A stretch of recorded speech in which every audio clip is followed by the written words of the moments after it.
বিশেষ করে আজকের একটা দুঃখজনক একেবারে মানে এত কষ্টদায়ক, এটা আমরা কখনো বলতে পারবো না। ঢাকাতে এক ভয়াবহ একটা দুর্ঘটনা ঘটেছে, মাইলস্টোন কলেজ, এটা দিয়াবাড়ি।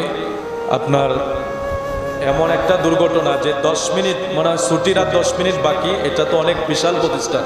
10 মিনিট বাকি ছুটি, তো 10 মিনিট মানে পড়া শেষ, বাচ্চারা সব গোছায় ফেলছে, ওরা বের হয়ে যাবে।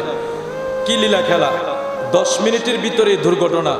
একটা আপনার কি জানি বলে, কি বিমান, যুদ্ধ বিমান, হয়তো তারা টহল দিচ্ছে বা শিখছে বা কি করছে, এটা এই অবস্থা। আপনার এই মাইলস্টোনে যে নিচের শাখা, যেটা প্লে থেকে 7ম শ্রেণীতে একটা ছোট ছোট বাচ্চা, এই শাখার বিল্ডিংটার উপরে বিধ্বস্ত হয়েছে। আপনারা দেখছেন, মানে এগুলি দেখার মতো না। ছোট্ট ছোট্ট বাচ্চা, পুরা গাছ শরীর জ্বলছে গেছে, ওরা হাইটা যায়।